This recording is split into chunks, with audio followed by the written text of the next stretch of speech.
In my previous lecture, I discussed meningitis in general and I mentioned that there are three important bacterial pathogens responsible for two-thirds of all bacterial meningitis. One was Neisseria meningitidis, second was Strep pneumoniae, and the third was Haemophilus influenzae. Today I am going to move on to genus Neisseria. As you can see from this slide, Neisseria meningitidis has two main human pathogens. One is Neisseria meningitidis, responsible for meningitis and meningococcemia. The second is Neisseria gonorrhoeae, which is a sexually transmitted pathogen causing gonorrhea, a sexually transmitted infection, ophthalmia neonatorum, and pelvic inflammatory disease. Beside this, this genus has a large number of normal commensals as well, like Neisseria sicca, subflava, flavescens, mucosa, etc., which are there sitting in our nasopharynx. Now, at the end of the lecture, all of you should be able to identify Neisseria meningitidis on gram staining. For that, you need to know the morphology of this pathogen. You need to know the pathogenicity determinants or factors which are facilitating the disease production, the pathogenesis or how the disease is produced, the complication of these species, and the lab diagnosis. This is the type of case scenario that you get in your exams. You can see from the history the child is presenting with signs and symptoms of meningitis. There is fever, headache, vomiting, and gram-negative diplococci were isolated from the blood and CSF of this patient, which was sent to the laboratory. Now, what is the most important virulent factor associated with this disease or with this pathogen? Briefly discuss its morphology, the pathogenesis, and the lab diagnosis. Regarding the virulence factors, we have done this in the previous lecture, and I have already told you that there are three main virulent factors associated with Neisseria, Haemophilus, and pneumococci. The most important was the capsule. So the capsule is going to facilitate disease production in all these three cases with these three pathogens, because it is going to prevent phagocytosis. Then it has IgA protease, and with the gram-negative bacteria, pili are going to play a very important role. Coming to the general characteristics of Neisseria, as you can see over here, they are gram-negative diplococci. They are bean-shaped or they are kidney-shaped. Kidney-shaped because the flat ends lie adjacent to one another. Now, we have already talked about gram-positive diplococci, and if you remember, Strep pneumoniae are gram-positive diplococci, and their arrangement is also specific. They are lancet-shaped, meaning that they are pointed at one end and they are rounded at the other end. They are non-sporing, non-motile, and they are non-acid fast. Neisseria species are oxidase positive and they are catalase positive. They require 5 to 10% carbon dioxide for their growth, and hence they are known as caponic or capnophilic organism. The important factor with Neisseria meningitidis is the presence of the capsule. Now, the polysaccharide capsule is the most important virulent factor of Neisseria meningitidis. 13 serogroups have been identified on the basis of this polysaccharide capsule, and they are ABCD, XYZ, 29E, and 135W. This pathogen is a very important pathogen regarding meningitis. Combined vaccine has been prepared, and the serotypes A, C, Y, and W135 have been combined in this vaccine. However, no vaccine is still present against the B serotype. Hence, this serotype is now the main serotype associated with meningitis. So this is something important, that the combined vaccine is giving you protection against these 4 serotypes, but there is no vaccine against B. Hence, it is now B which is responsible for Neisseria meningitis. The pathogenicity determinants are the capsule. As I said, polysaccharide capsule is the main pathogenicity determinant, and it is going to prevent the organism from being phagocytosed. Then it has IgA protease, and again a very important factor, which is going to break down IgA immunoglobulin and is going to help this organism in forming colonies in the upper respiratory tract. So it is going to facilitate the attachment of the bacteria to specific receptor sites, and it's going to colonize in the upper respiratory tract. Lipooligosaccharide.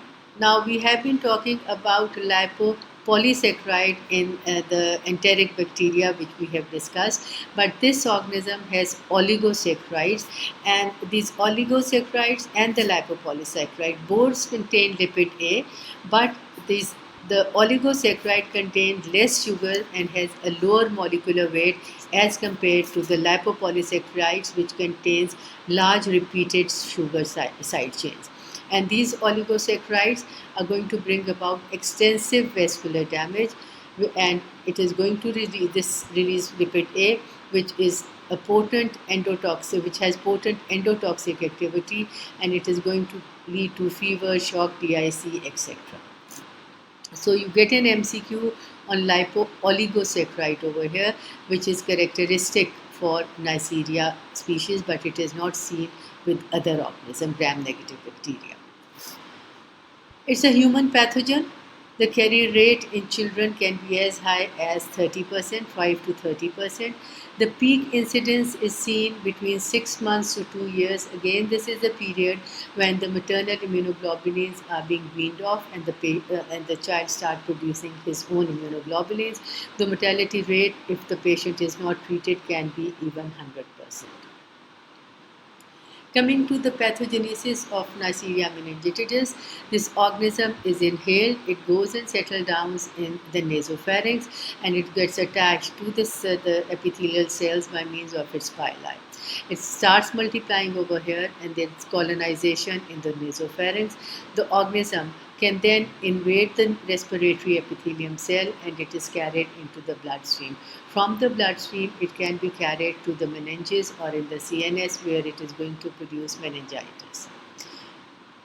So this pathogenesis can be described as having an incubation period of 1 to 7 days. Inhalation, as I've told you, is by airborne droplets.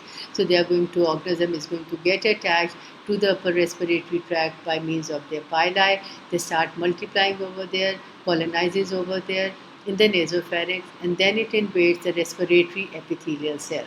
From here, they are going to go into the bloodstream and are carried to the brain, where they start multiplying in the meninges and the CSF fluid. As they multiply, they are going to utilize the glucose present there, and as a result of which the CSF glucose level is going to fall. From here, they are then again thrown into the bloodstream, and this is going to cause a condition which is known as meningococcemia, the presence of meningococci in the blood. Now, in the brain, polymorphs are going to move in, they are going to engulf, and they try to destroy the bacteria. So there is marked inflammatory reaction with formation of pus and clots. There is going to be infarction of the brain, marked edema of the brain, and this edema and infarction is going to cause obstruction to the flow of the CSF. CSF pressure starts increasing, and it is going to squeeze the brain. And as a result of which, the nerves which are coming out are damaged.